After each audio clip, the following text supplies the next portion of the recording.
Hola, ¿qué tal? ¿Cómo va eso? Esto es Comedia con Damo y hoy vamos a analizar la teoría de la descarga. Así que arrancamos con la intro.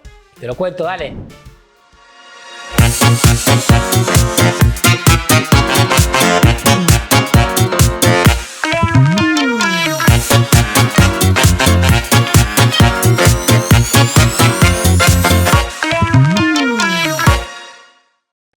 Bueno, esta teoría dice que el humor supone o surge de la liberación de emociones y tensiones contenidas por situaciones estresantes y o incómodas. Y la tensión se libera en forma de risa o carcajada, básicamente. Así que vamos a ver con un ejemplo cómo funciona y luego lo comentamos. Estás en un velorio re triste, llorando, mirando el cajón como... Y ves un abuelo de 104 años que viene con una rosa a la mano, se acerca, ¿viste? Está como... Y mira el cajón, que está el nieto, ponele. Está el nieto en el cajón. Tranqui, no se preocupen, no existe. ¿Cuán sensible tenés que ser para ponerte mal por un nene hipotético que no existe? Hay un nene que no existe, se murió. ¿Qué va a pasar con su familia imaginaria? Nicolás de Trasi, el muy pillo, habla de un tema tabú, ¿no? Que es la muerte de un niño. Entonces la gente hace... Porque claro, la muerte de un niño es difícil de asimilar por la sociedad, ¿sí? Entonces, como es un tema tabú, obviamente junta la atención. Entonces cuando la gente hace... Ahí se está conteniendo, reprimiendo todo en la mente.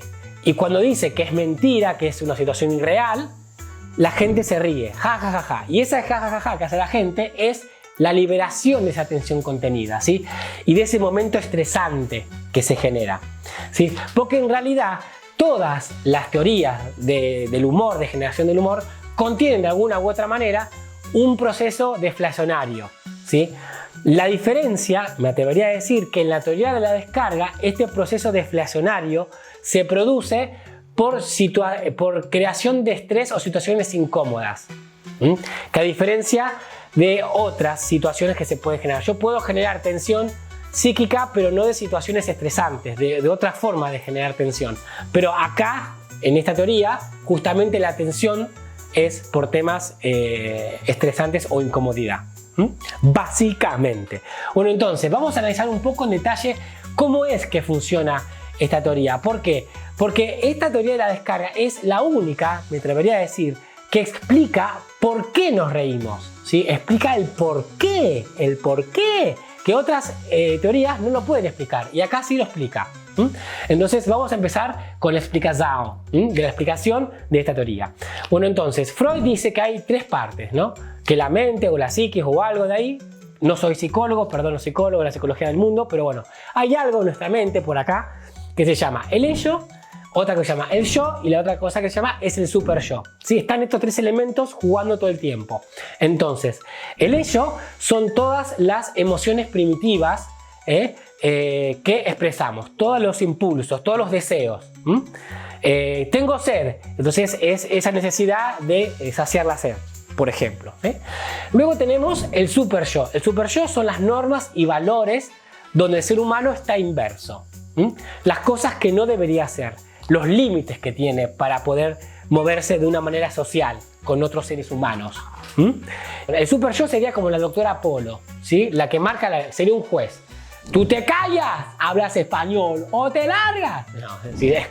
Y después está el yo, que es el intermediario entre el ello y el super yo, ¿sí? Que dice, bueno, tenemos un deseo, tenemos un impulso, bueno, ¿cómo hago para satisfacerlos sin ir en contra de las normas sociales? Básicamente, así es como funciona, cómo funcionamos en una sociedad. Entonces ahora voy a explicar cómo Freud decía que funcionaba o cómo funciona la teoría de la descarga. Entonces Freud decía: el chiste es una descarga de energía psíquica que generalmente invertimos para el mantenimiento de ciertas inhibiciones sociales. El chiste tiene una parte placentera que ayuda al super yo a relajarse y se suspende la vigilancia por unos instantes.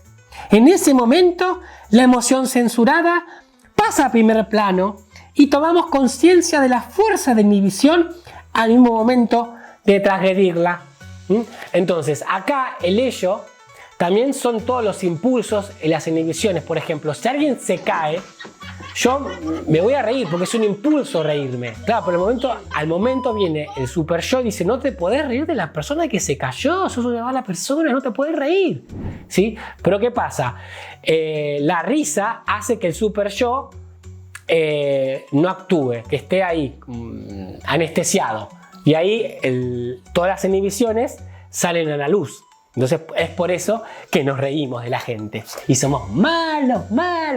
La teoría de la descarga también trabaja muy tete a tete, muy codo a codo con la teoría de la superioridad. Pero lo vamos a ver en un minuto, no te vayas. Bueno, vamos a ver ahora algunos pensadores que opinaron sobre esta teoría.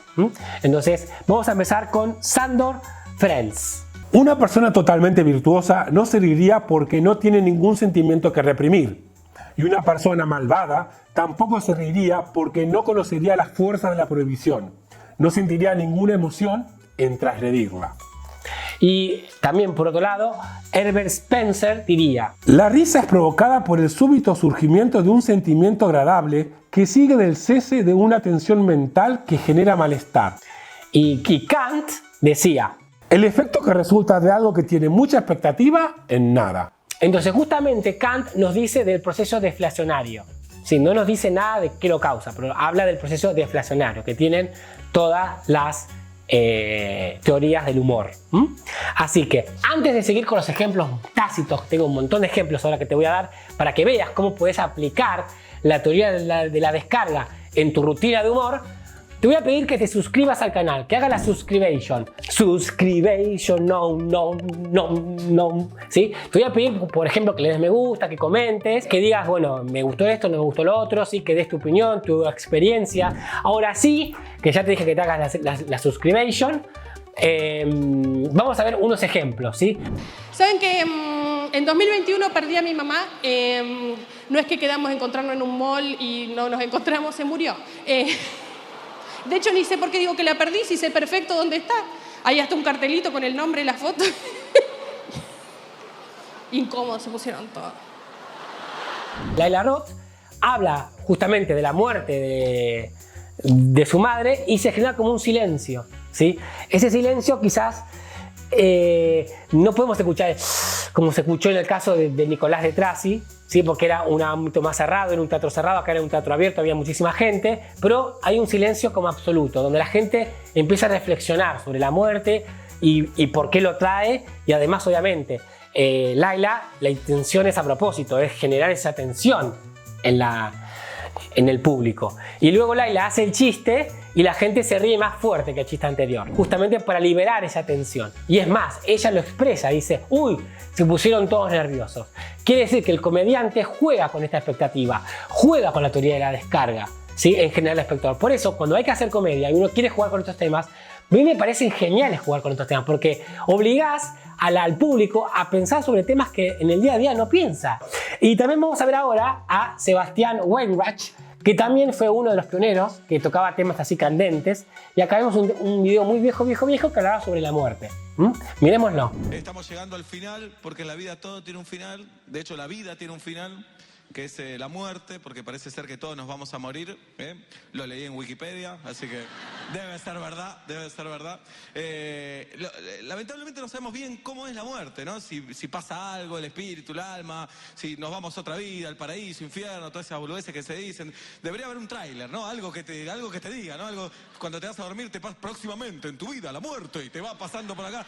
Algo, deberían decirte algo, ¿no? Sebastián hace un tema sobre la muerte y después hace dos chistes consecutivos, uno medio débil y uno más fuerte al final. Fíjense que la gente cuando habla de la muerte se genera como un silencio y no se ríe con el primer chiste, sino que se ríe con el segundo chiste, ¿sí? Esto es justamente porque la gente tarda un minuto en procesar la información de lo que está diciendo el comediante. Ahora vamos a ver otro ejemplo de una teoría de la descarga que salió mal. Miremoslo y después lo comentamos. This is my confetti cannon. I know, right? This is the button that sets it off. And it's very exciting. And you seem like a nice man. I'm going to give this to you, mate. Just set it off when you think's the right time in the set, yeah? It's actually really lovely. My family at the moment, we've got a lot closer because my mum recently passed away. Right?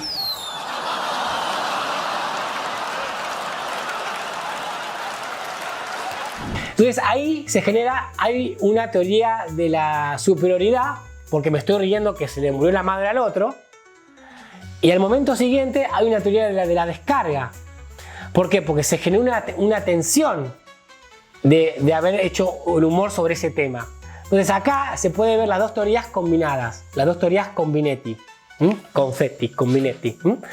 Y está bueno saber que estas dos teorías funcionan muy bien juntas. Ahora vamos a ver 2 o 3 chistes de un duelo de comediantes, que se hace mucho estos duelos de comediantes. En este caso nos vamos a México. Acá vamos a ver las dos teorías juntas aplicadas, la teoría de la descarga y la teoría de la superioridad.